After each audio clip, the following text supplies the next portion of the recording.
Good morning and welcome to part one of this new upcycle. So I've got my tobacco tin here that I asked you to kind of give me some inspiration for the other day. I wasn't really sure what to do with it. So what I've decided to do with this is I'm going to make it into a bit of a woodland fairy, Halloweenish, kind of spooky, Tolkien-esque, Harry Potter-esque diorama. So I tried to fit as many words as possible into that title, but I probably won't go for that when I actually put it onto the YouTube video. So once again, it's 4 o'clock in the morning here, so I apologise for talking quietly. So one of you lovely people suggested I do a kind of Halloween diorama because of the kind of the agedness of the tin, and it looks like it could be a bit spooky, and I completely agree. It does have that spooky feel to it, but it's also got that kind of very magical, you're a wizard, Harry, kind of feel to it. So I thought I would do this sort of woodland fairy diorama. So the first thing I'm going to do is I'm going to move my tin out the way, and I'm going to create the base for our diorama. So I'm going to move this out the way. I'm going to bring in my brush mats, and then I'm going to bring in some of this Corridale brown wool bats.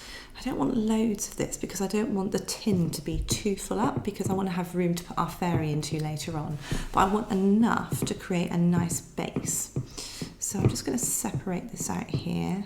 I might just take a little bit more just to make sure it's all feeling nice and even. I can just feel where there's a bit of thickness in areas and thinness in other areas. Then I'm going to take my 7 needle multi-tool, and for those of you who haven't watched my channel before, there are 7 triangular fine needles in here, so nothing special, just ordinary triangular needles. So I'm just going to felt that down. Do a bit on the other side as well. So once that's felt into place, I'm going to take some of this beautiful olive merino wool bat. It's just so soft, it's ridiculous, and it's got really short fibres to it. But I really love it because it's got that lovely mossy colour to it, which I think will really add to our woodland fairy look. So I'm just going to tear off some sections. So I'm going to add these pieces of green on very, very finely. I'm pulling them out so you can still see the brown underneath, because I want this to be like the woodland floor. So you've kind of got the earth and then you've got the moss on here.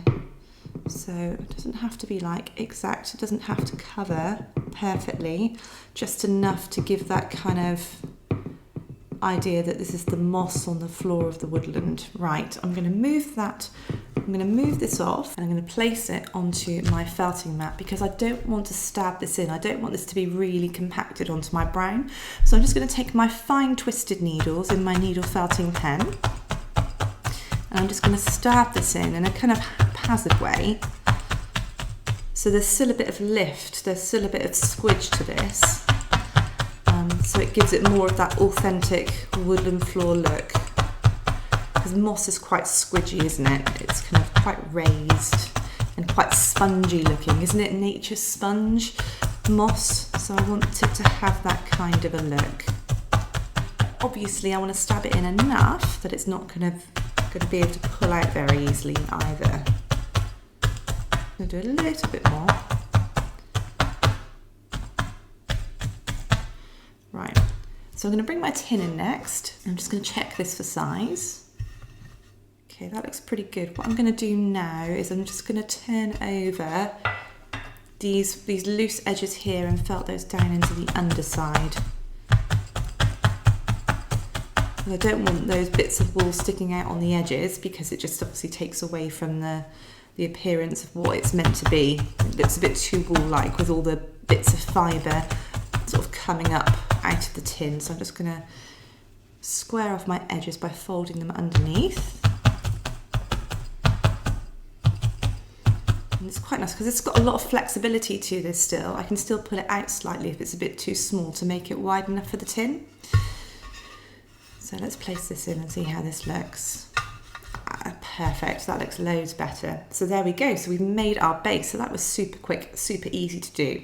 So I'm not going to stick my base in yet because there's still lots more that I want to do with this. So I'm just going to leave it in the tin for the moment. I'm going to put it to one side, and we are going to start making our fairy. Yes. So we haven't made any people on this channel yet, so this is the first time, and I'm going to make something quite simple today. I'm not going to make anything too complicated because I just want it to be very subtle, so nothing too exact with this, because I want it to be quite mystical, very whimsy and very loose, so nothing too exact. So the first thing I'm going to do is just make a ball, and I don't want it to be too big. So I'm just going to fold this into a ball shape, and if you want to know how to make a ball shape, if you're not sure how to do so, if you go to this video here, it'll tell you exactly how I make my ball shapes, okay? So I'm just going to twist this until I've got to the stage where I'm happy with the size. Maybe one more. I'm going to pull away that excess, and then I'm just going to hold that down and just lock that into place. Can't unravel on me. Okay, so we've got this kind of shape here now, so I'm just going to start shaping it into my ball shape. But actually we're not making a ball shape as such, we're making more of a slightly cone-ish kind of shape. So I want the head at the top to be narrower and then wider as we come down to the bottom. Because I want it to be very childlike, so I want the base of the face, so kind of the bottom sort of 2/3 of the face to be nice and plump and wide, and then it to narrow at the top. And you'll find that when you look at a child's face, children's faces, they've got these lovely, beautiful, plump, line-free, youthful faces. And then as we get older, everything becomes a lot more drawn and narrow, and we lose that plumpness. So that's what I'm aiming for here, a lovely plump face. And then when you get to a stage where you've got something roughly how you want it, just give it a roll in your hands. And that will help to muddle all your fibres together, so it helps with the felting process, and it also helps to get your shape nice and symmetrical too. And I'm just gonna go back to my needles. I'll also be using my extra fine twisted needles a lot in this tutorial because of the detail that we're going to be adding to our face. Although we're not going to be going for loads of detail, we're still going to need to have that ability to add very small things onto our face. So you'll need an extra fine needle if you want to felt along with me for this one. You can use fine needles, that's absolutely fine, but the extra fine needle just gives you that extra level of detail and keeps that lovely fineness in your sculpture and helps to keep your sculpture lovely and smooth so you don't have loads of indentations in it. If this is your first time needle felting any kind of project, I'd definitely recommend some finger gloves as well. Just because of the size that we're working on today, it's very small, so it means that your fingers are always in very close proximity to your sculpture. So it's definitely worth investing in some gloves just to protect your fingers as you get used to the needles and where you're placing the needles and your hands on the work. Certainly when I first started out needle felting several years ago, I stabbed myself many times. And I bought those really cheap needle felting needles that were a bit rusty on Amazon as well, so it was incredibly painful. They weren't the ones that I'm using today, which are much better quality. Actually, if anybody's interested in where I get my needles, I get them from the makers. I'll put a link down below in case anybody wants to purchase from there. But their needles, so far I find their needles are my favourites. I've purchased from a few different companies, and this is just personal preference for me, but I find that theirs penetrate the wool best.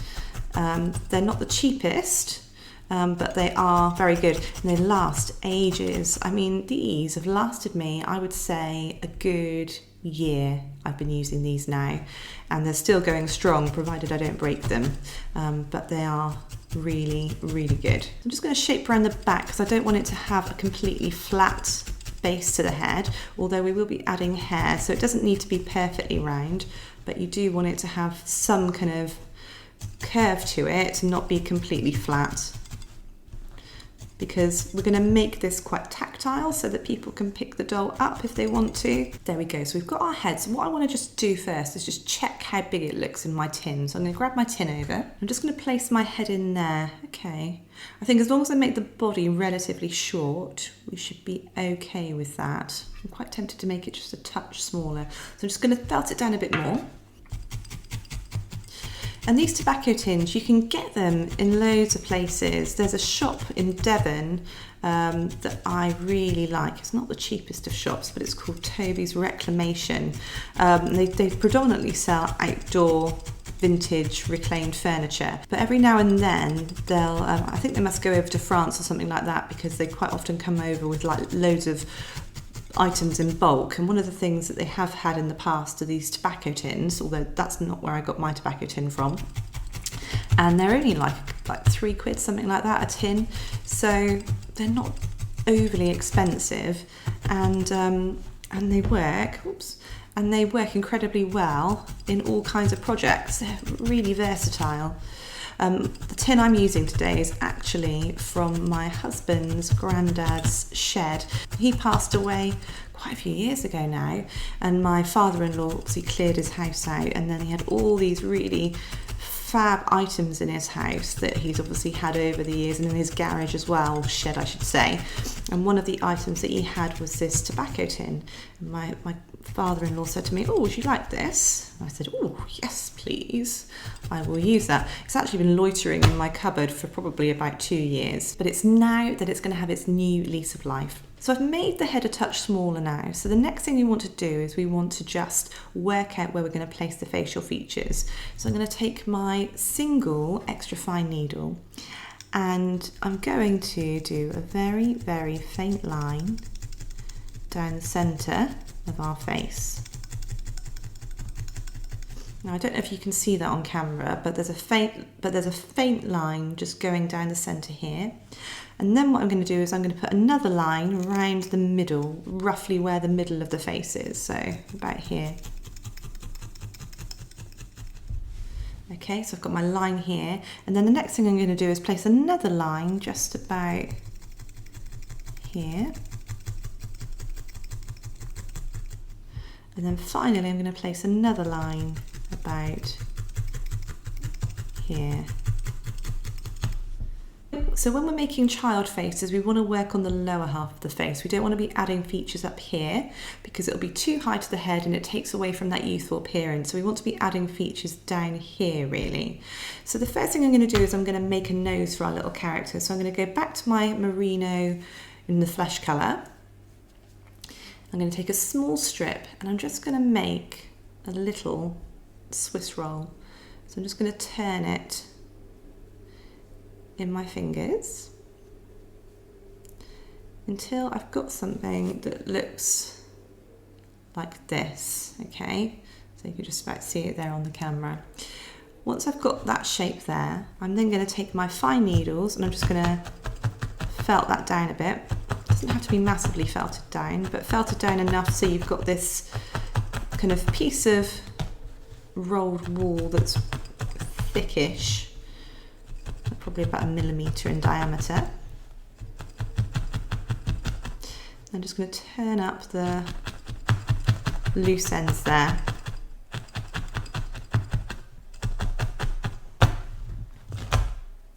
Okay, and I'm just going to give it a roll with my fingers as well, just to once again muddle all those fibres together and help with the felting process. So you should have something like this, okay? The next thing you want to do is take some embroidery scissors and I'm going to snip my wool about here. So I've got this tiny piece that looks a bit like a Swiss roll of the pink merino wool bats. So I'm going to place it underneath the halfway line of where we added earlier on our face, so about here. And I'm going to felt it using my extra fine needles into position.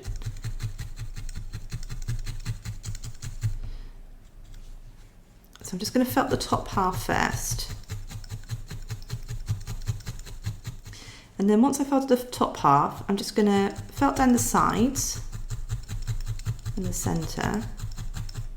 I'm going to just push up ever so slightly the tip. And I'm not going very deeply with my needles here.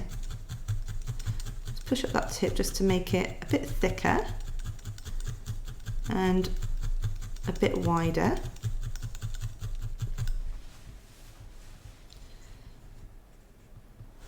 I'm just going to turn it around.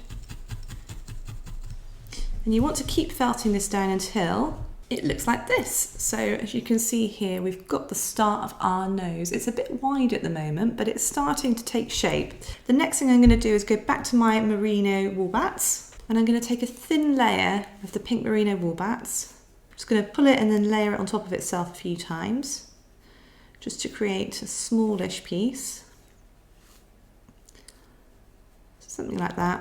And I'm just going to place that, it's a bit too thick, over where our nose is. And then I'm just going to use my fine needles initially just to felt that down. I'm not really felting on the nose at the moment, I'm just felting this down around the rest of the face. And then once I've roughly tacked down that extra piece of merino wool bats, I'm going to go back to my extra fine needle, and I'm just going to shape in my nose again. And you want to be using an extra fine needle here just because you want to try and get a lovely little narrow nose, and you don't want anything too big to leave big indentations and take away from the petiteness of what we're doing. So I'm just working on the tip of the nose at the moment, just creating a bit of a dip underneath, and then just around the sides as well. Just also making sure that it's looking symmetrical. These fine noses are always a little bit more tricky than the larger, like witch-like noses, but because I want this to be like a little imp with very tiny facial features, I really want to get the nose right. It's quite an important part of the face to really create that lovely whimsy, mystical look. So what I'm going to do now is I'm just going to take my thumbs and I'm just going to narrow that top part with my nails, pushing it inwards, and then I'm just going to felt that into place. Okay, so I felted in our nose. It's very super tiny, but it's looking super cute. A lovely little button nose for our little imp. So next thing I want to do is put in our eyes. So I'm just going to use my little fingers and I'm just going to create some little divots here just to see roughly where we want our eyes to go. So I'm going to place them just so they're probably equal with the very top of where our nose is. I don't want to go too low because then that wouldn't be a natural position for eyes to sit, but I think just where this kind of bridges here I think will work quite nicely. So I'm going to go to my trusty brown merino roving wool here. So I'm just going to take off, it's like a chocolate colour. I'm going to take off a strip and I'm just going to roll it between my fingers just to create this kind of rope-like effect. I'm never really sure how to describe this. So anybody that wants to put in the comments a better description than rope-like effect would be much appreciated. I'm going to take my embroidery scissors and I'm just going to snip off a couple of sections that are about 1 centimetre.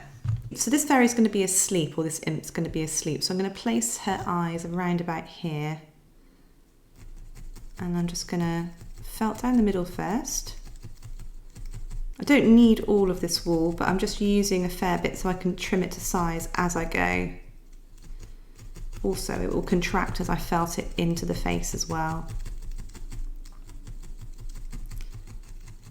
So I'm doing this kind of upside down rainbow effect to give her eye the appearance that she's sleeping.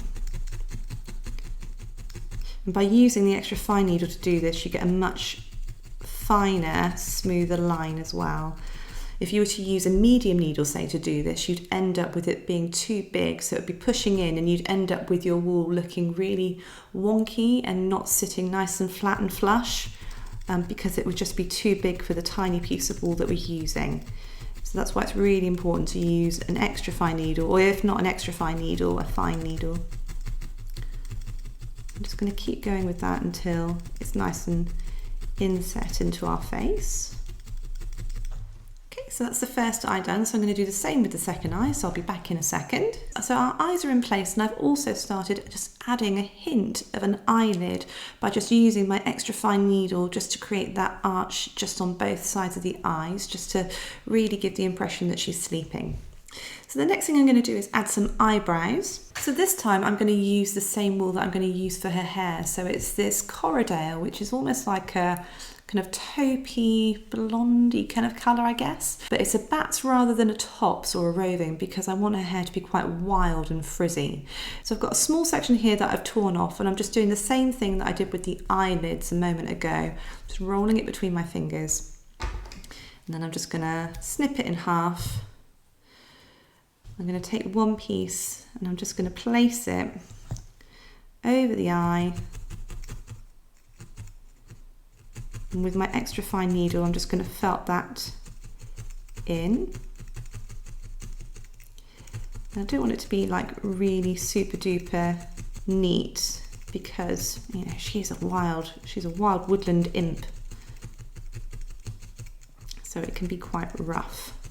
And I think that adds to the magic of the piece as well. Don't want anything to, you don't associate woodlands with being neat and tidy, do you? You associate it with this kind of wild, almost feral kind of vibe, I guess. So I'm just going to add the same eyebrow on the other side. And I'll be back once this is added. Okay, so we've got our eyelids in place, our eyebrows in place, and our nose. So the very last thing to do is add the mouth in. So I'm going to go back to my extra fine needle, and I'm going to place the mouth around about here. So it's probably about half a centimetre underneath the nose that I've just added. And I'm just going to create a little hole. I'm not going to do anything more than that. So a little line with her mouth turned slightly downwards because she's asleep.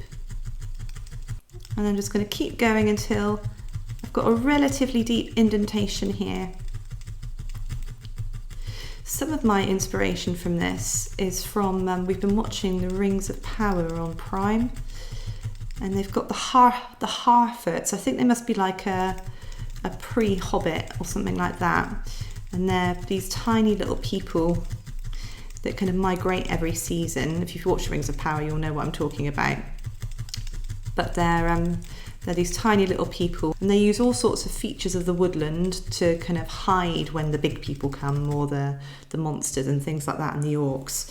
So they kind of use the natural flora and fauna of the woodlands to hide. So some of my inspiration was taken from that as well. Can't beat a bit of Tolkien, can you? There we go, so her little face is finished, and I'm just going to give you a bit of a preview of what she'll look like with hair, because I think it always just brings everything nicely together. So I'm going to use this colour hair on her, so when she's eventually got her body and her hair on, she'll look like this. This is the same wool bats that I've used for the eyebrows, so it's a nice, lovely, slightly blondie colour, as I was saying before. Because it's that bats, again, like I said earlier, it gives you that lovely kind of sort of wild, free look to her, which is what I want to go for. So that's what she's going to look like with her hair on. But for the moment, I'm going to take that off because we don't want to add that quite yet. So I really hope you enjoyed that first part of the tutorial. I will see you tomorrow for the second part, when we're going to be creating her body, adding her hair, and then starting to bring everything together. So I will see you very soon. Take care. Bye.